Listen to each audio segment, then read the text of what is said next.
Student, my name is Nikita Vishwakarma and my today's topic is composition of blood. इसके पहले के lecture में हम ब्लड एंड इट्स फंक्शंस के बारे में डिस्कस कर चुके थे। So let's we are discuss about composition of blood. यदि हम ब्लड का सेंट्रीफ्यूगेशन करते हैं तो ब्लड 2 पार्ट्स में डिवाइड हो जाता है, सुपरनेटेंट एंड पैलेट। जो सुपरनेटेंट पार्ट होता है वह प्लाज्मा कहलाता है और जो नीचे पैलेट पार्ट होता है उसमें ल्यूकोसाइट्स एंड इरिथ्रोसाइट्स प्रेजेंट होते हैं, लाइक दैट सेल्स। सो जो ब्लड होता है उसे 2 पार्ट्स में या 2 कंपोनेंट्स में डिवाइड किया गया है, firstly plasma and secondly sales.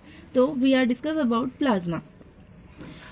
Plasma पूरे ब्लड के कॉन्स्टिट्यूएंट्स का लगभग 50% पार्ट होता है और इसे नॉन सेलुलर पार्ट्स भी कहते हैं क्योंकि इसमें किसी भी प्रकार की सेल्स प्रेजेंट नहीं होती है।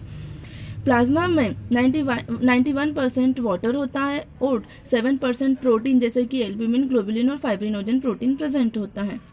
इसमें न्यूट्रिएंट्स यानी कि पोषक तत्व भी प्रेजेंट होते हैं जैसे कि sugar, amino acid, lipid and fat. Hormones भी पाए जाते हैं, insulin hormone, T3 hormone, T4 hormone, T5 hormones. कुछ इलेक्ट्रोलाइट्स भी होते हैं जो कि हमारी बॉडी में बैलेंस पीएच के मेंटेनेंस को बनाए रखते हैं, सोडियम, पोटेशियम, क्लोराइड, आयन। और इसके अलावा कुछ वेस्ट प्रोडक्ट जैसे कि यूरिया, बिलिरुबिन जो कि ब्लड के ब्रेकडाउन के द्वारा बनता है, यूरिक एसिड, क्रिएटिनिन। कुछ प्रकार की गैसेस भी इसमें प्रेजेंट होती है जैसे कि carbon dioxide, NO2 and N2।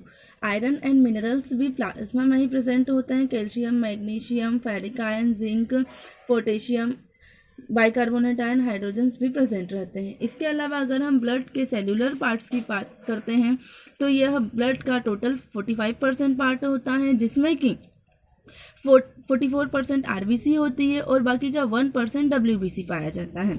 WBC भी डिफरेंट टाइप की होती है जैसे कि neutrophils, basophils, eosinophils, lymphocytes, monocytes and platelets. So firstly we are discuss about RBC। इसे रेड ब्लड सेल्स भी कहते हैं, रेड ब्लड सेल्स या इरिथ्रोसाइट्स भी कहा जाता है। RBC जो है वो हीमोग्लोबिन को रखती है और यह हीमोग्लोबिन ऑक्सीजन एंड न्यूट्रिएंट्स को कैरी करके बॉडी के हर एक पार्ट्स में पहुंचाता है। ब्लड का रेड कलर हीमोग्लोबिन की वजह से होता है और RBC का shape circular, biconcave and non nucleotic disc होती है, मतलब इसमें किसी भी प्रकार का न्यूक्लियस नहीं पाया जाता है।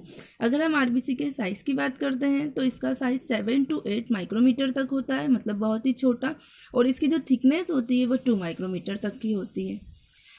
एंड लाइफ स्पान, अगर हम RBC के लाइफ स्पान या जीवन काल की बात करते हैं तो इसका लाइफ स्पान होता है 120 डेज या 120 दिन का। अमाउंट ऑफ RBCs, यदि हम RBC के अमाउंट या मात्रा की बात करते हैं तो मेल में इसकी मात्रा होती है 4.5 to 6 मिलियन क्यूबिक मिलीमीटर्स और फीमेल में इसका मात्रा मेल से कुछ कम होती है, 4.5 to 5 मिलियन पर क्यूबिक मीटर। RBC का फॉर्मेशन रेड बोन मेरो में होता है, हमारी मेरुरज्जु में, और लिवर या स्प्लीन में भी। और इसके अलावा इसकी जो डेड RBCs हैं वो डिस्ट्रॉय होती है लिवर में या स्प्लीन में, इसे गेयर ऑफ RBC भी कहा जाता है।